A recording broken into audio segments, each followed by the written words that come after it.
Good morning and welcome to the Poetry Show. Recording here today on, let's see, October the 22nd, 2025. By the way, our recent podcasts are up on podcast.enlightenradio.org, where you can hear, many shows going quite a ways back. And also, it's also we're playing live. Maybe make sure we are actually doing everything we're supposed to be doing here. Yes, we're broadcasting live at www.enlightenradio.org and also at player.enlightenradio.org. And so this morning, we're still in the month of October. I think there is one of the poems today that still has October wind in it or something.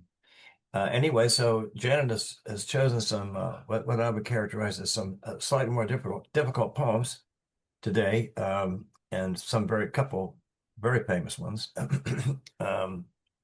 going way back, kind of couple of cases. But anyway, I'm just looking forward to it because they are great poems and full of shocking surprises if you're listening carefully. So get in your listening mood here as we move forward. And Janet, tell us about the poems and how you came to pick them. Where to I start? picked poets that had October birthdays. Okay. And there are a lot of them, so there are many that I didn't pick. I just picked six of them. And the first is John Keats, who needs no introduction, and it's one of his sonnets, but it's one of his lesser known sonnets. And he was born on Halloween, 1795, and died February 23, 1821. Very short life. Left quite a mark on as an English romantic poet, though oddly enough, Byron couldn't stand him. He in one of his letters he says, "Send me no more of that Keats." Right, I know, right. Well, that makes sense. I mean, Byron wanted to be a revolutionary, wasn't he involved with Yeah. Garibaldi and the Italian, some Italian people? And so, yeah, Died fighting for Greek independence. right. He was, the Tom Paine poet, not,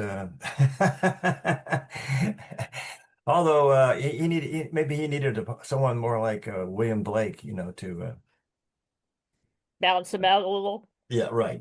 Balance them out a little bit. But Keats It was really, is always I know. so refined. I mean, he's so perfect, right? I Yes. mean, he and his wit is almost like uh, I don't know how to do. I mean, if you were in a conversation with him, you would have a hard time keeping up, I think. So anyway, but I thought this is an interesting poem. Do you want to read this one? I can read it or you can read it. It's Oh, up to well, you. I'll give it a shot. I'll give it a shot. Okay. It's called "O Solitude." If I must dwell with thee, or if I must with thee dwell. See, I already did one of his little, I call them Latinisms. He likes to write English as if it was written in Latin, so that everything is inverted a little bit. But obviously, to help things rhyme, but it also adds quite a dimension to his very renowned wit. Uh-oh. This. All right. Let me see if I got that. Oh, solitude. If I must with thee dwell, let it not be among the jumbled heap of murky buildings. Climb with me the steep, nature's observatory, whence the dell, its flowery slopes, its river's crystals swell, may seem a span. Let me thy vigils keep mongst boughs pavilioned, where the deer's swift leap startles the wild bee from the foxglove bell. But though I'd gladly trace these scenes with thee, yet the sweet converse of an innocent monk, whose words are images of thoughts refined, is my soul's pleasure. And it sure must be amongst the highest bliss of humankind when to thy haunts two kindred spirits lead. I thought this was an interesting poem because it has that move. First of all, he's praising solitude, and then he says, Right. "But I'd like to have somebody with me, and I have somebody in mind." Of course, Hmm. the Fanny,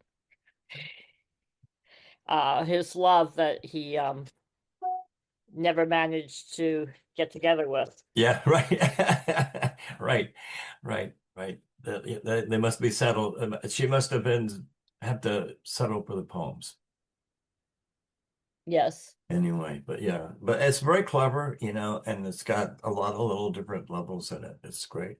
Um,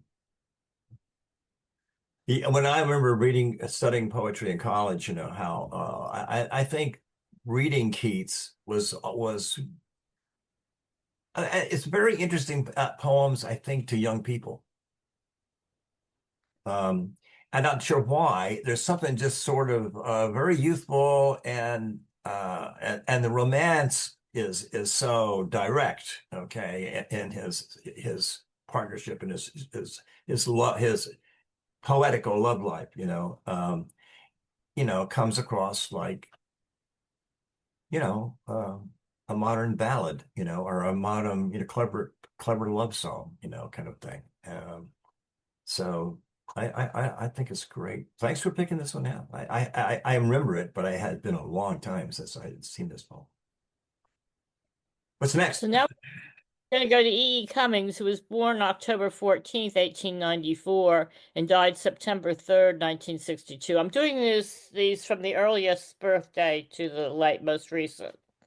Wow. So this is E. Cummings, and it's hard for me to realize that he was actually born in the 19th century because when I was in high school, E. Cummings was like all the rage. Everybody was reading E. I Cummings and remember that. Khalil Gibran and Lawrence Ferlinghetti and Allen Ginsberg and Right, right, right, right. Hey, can I take a shot at reading this one too? sure. Because I practiced on this one this morning because I think this is a very difficult poem. But I was trying to figure out if I could get through it, and have it still make as much sense as I can make of it. Okay. Anyway, It's so this, always hard to know how to read E. Cummings poem because of his well, and in this case, yeah, it's not, you're not sure whether it's entirely syntactical, but anyway, all nearness pauses. While a star can grow, all distance breathes a final dream of bells. Perfectly outlined against afterglow, are all amazing, and the peaceful hills, not where, not here, but neither's blue, most both. And history immeasurably is wealthier by a single sweet day's death, as not imagined secrecies comprise. Goldenly huge, whole the uploading moon. There's time's a strange fellow, more he gives than takes, and he takes all, nor any marvel finds, quite disappearance, but some keener makes losing, gaining.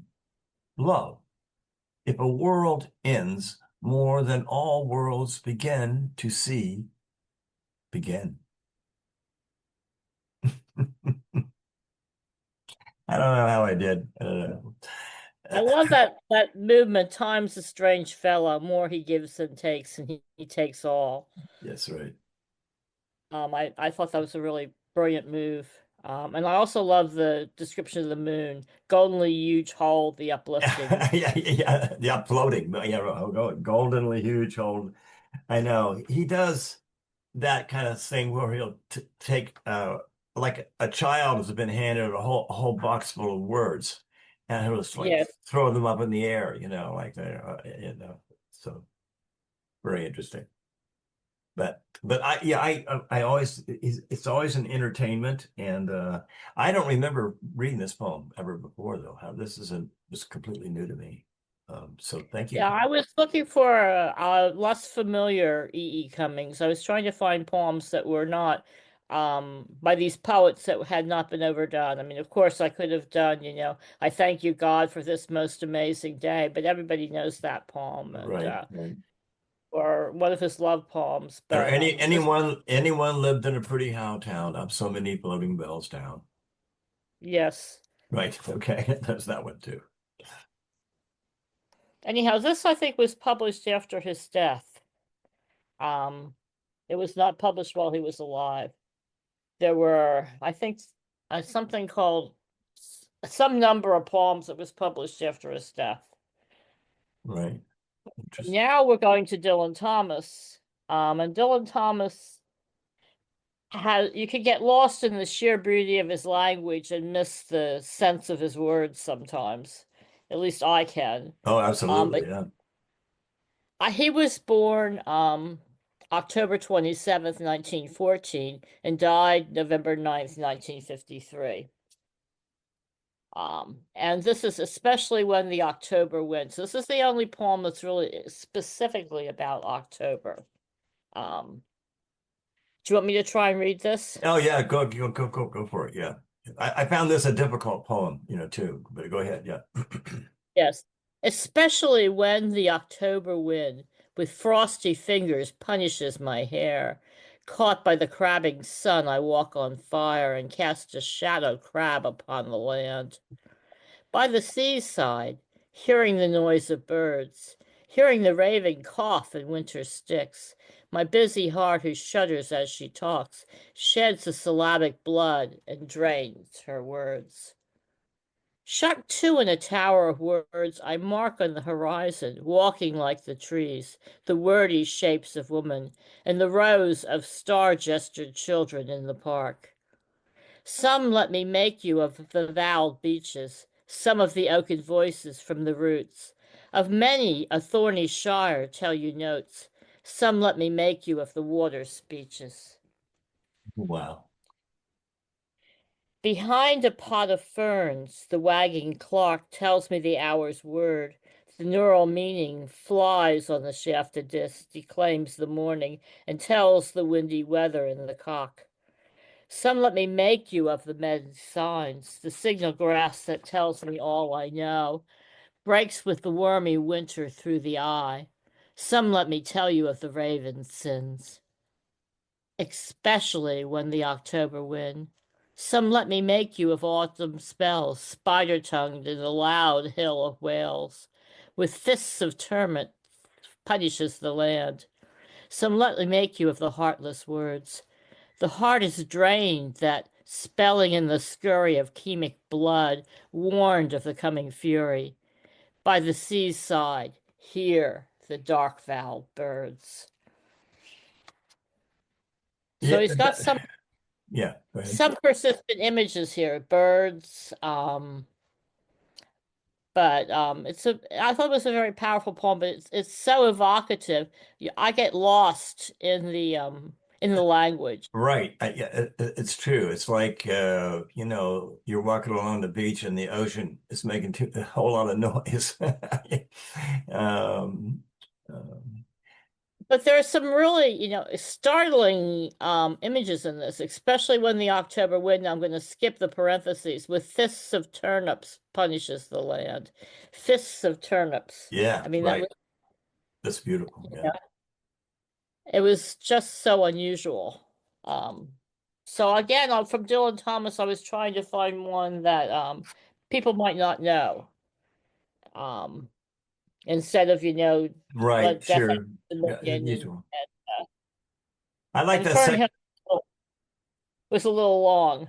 You like the Yeah. second I like the stanza? second, but yeah, shut to in a tower of words. I mark on the horizon, walking like the trees, the wordy shapes of women. Well, I mean, that's interesting. The wordy shapes of women and the rows of the star-gestured children in the park. Some let me make you of the voweled beaches. The voweled beaches. Beeches, not Bea. Beach, There's there's a three. tree, voweled trees, right? A beech tree in that case is he's talking about, right? Mhm. some of the oaken voices, and from the roots many a thorny shire tell you notes. Some let me make you of the water speeches.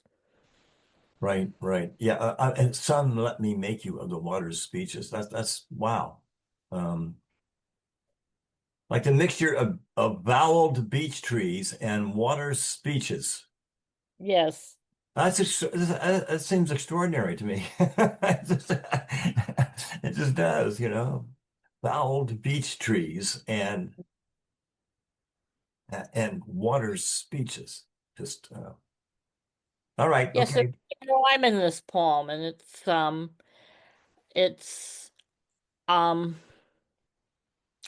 What do you sort of call A. it? Um, it's not quite BB because not all the second lines, but it's like A, B, C, A. A B C A.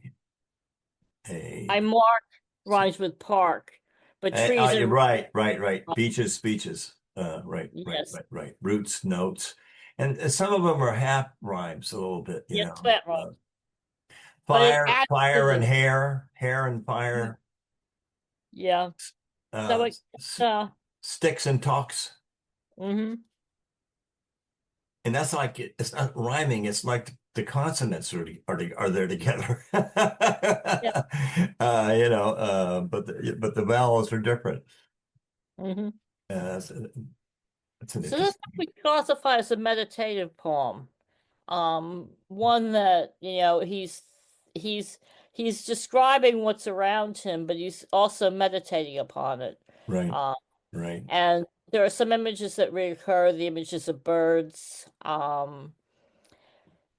He has the images several, doesn't of he have several poems about ravens?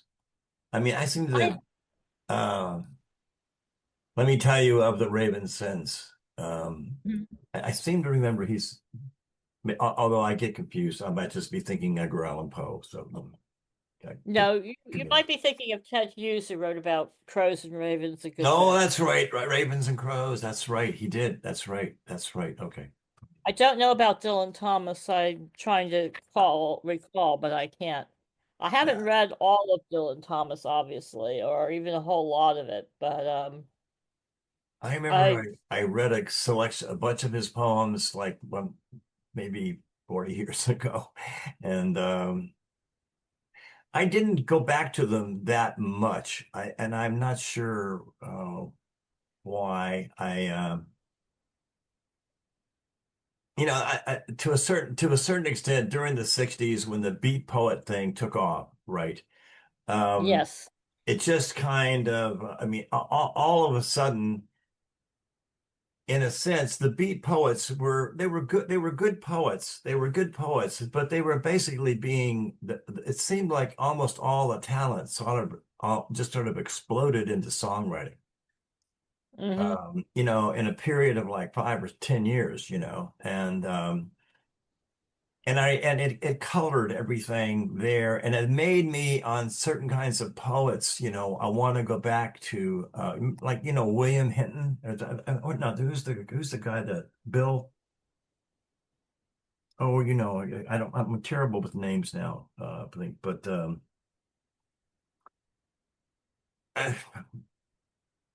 less, less stylistically outrageous poets. How can I put it that way? And Yeah. more thoughtful stuff. I tended to, in my preferences, went that direction a little bit more, a little bit away from Dylan Thomas and Yeah. that extravagant Hmm. language, right, and imagery. Like in this thing, the stuff he's doing is just like those talks and sticks and all the like consonant rhymes, non-rhymes, whatever. That's somebody that's really doing a lot of artwork. The painting's got a lot going on in it, right? In terms of what he's Hmm. playing with and he's obviously had a great time writing it, right? Um,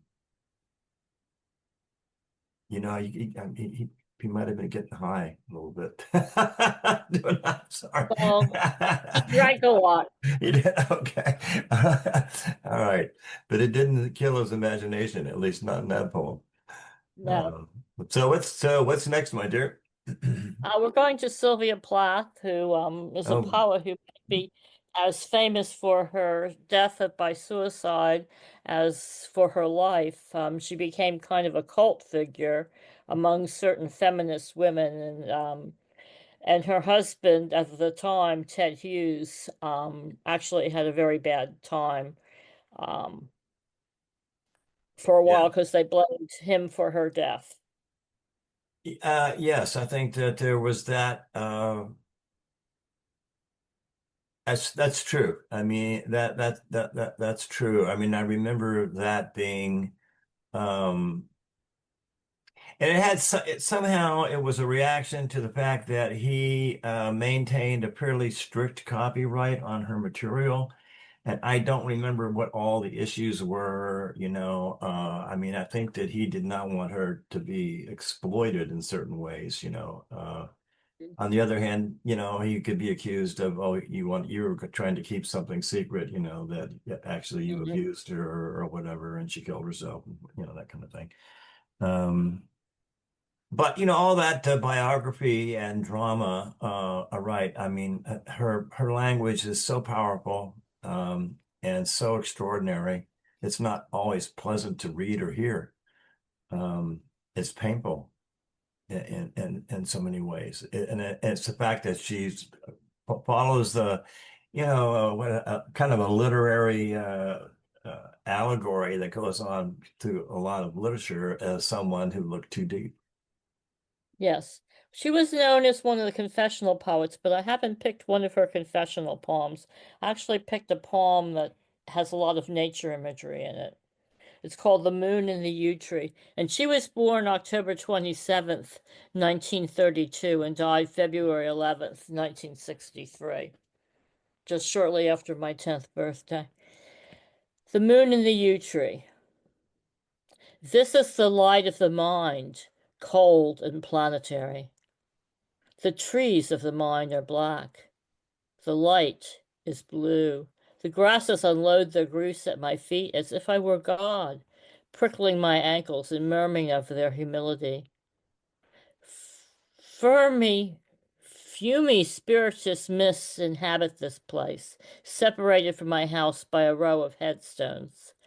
I simply cannot see where there is to get to. The moon is no door, is a face in its own right, white as a knuckle and terribly upset. It drags the sea after it like a dark crime. It is quiet with the o-gape of complete despair. I live here. Twice on Sunday the bells startle the sky, 8 great tongues affirming the resurrection. At the end they soberly bong out their names. The yew tree points up. It has a Gothic shape. The eyes lit after it and find it the moon. The moon is my mother. She is not sweet like Mary. Her blue garments unloose small bats and owls. How I would like to believe in tenderness. The face of the effigy, gentled by candles, bending on me in particular, its mild eyes. I have fallen a long way. Clouds are flowering, blue and mystical over the face of the stars. Inside the church, the saints will be all blue, floating their delicate feet over cold pews, their hands and faces stiff with holiness. The moon sees nothing of this.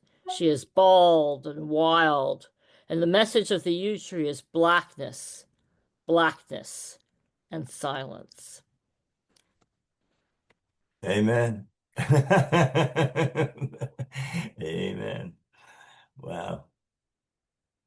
Yeah. So this is kind of a meditation on faith and nature and I thought a very telling line was, the moon is my mother. She is not sweet like Mary. Her blue garments unloose small bats and owls. Right. I believe in tenderness. I like the moon is no door. It is a face in its Yes, own I right. love that. White as a knuckle and terribly upset. It drags the sea after it like a dark crime. Wow. It is quiet with the oh gape of complete despair. Oh, gape. Is I there a think that rhyme? means the I, voice, the mouth open in an O, oh, yeah, making the yeah, O right, shape. right. Oh, gape. Yeah, I think so. Yeah, sorry. Right. Makes sense. Yeah. Um, well, her language, as usual, is just is powerful and painful. Um, I also like the grasses upload their griefs at my feet as if I were God, pricking my ankles and their right. humility. I mean, Exactly. who thinks of who thinks like that? Yeah. Well, she was apparently one of a kind, in that regard, Yeah. Janet. So we have that part of her with us, uh, that she's sort of a part of she's a part of the landscape or the mindscape. Yes. The moon and the yew tree. That's a very nice selection. Very nice selection. Do we have another? Yes, we do. We have two more. The next one is by Robert Pinsky, who is still alive. He was born October 20th, 1940. Robert Pinsky um, initiated the Americans' Favorite Poem Project, where he asked Americans to tell him what their favorite poem was, and write a little essay about why. And there's been several volumes of these published now, called from the American Favorite Project, because his thesis was that poetry is more important to people than conventional wisdom says. Conventional wisdom says poetry is only for the elite, but he thinks that poetry is important to other people, and he wanted to show it, so he started this American's Favorite Poem Project. And this is Okay. one that was published, I think, in the Atlantic. Um, I may have not copied that. Um, Yeah, this is but called Vessel. yes, this is called Vessel. Yeah, it's on yeah, it's at the bottom of the page. It has three poems. Yes, I can read it if you want me to. sure.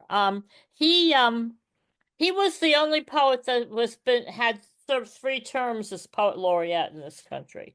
And this poem, Vessel, just to give you some context so you can follow it, this is about falling asleep and going back to childhood memories of what you daydreamed about.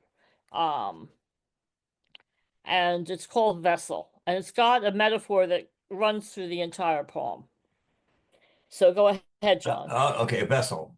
What is this body as I fall asleep again?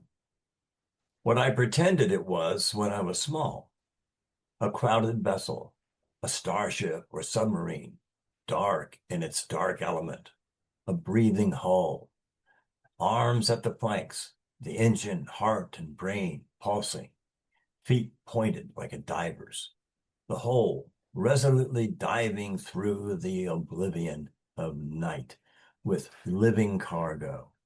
Oh, carrier shell that keeps your trusting passengers from all.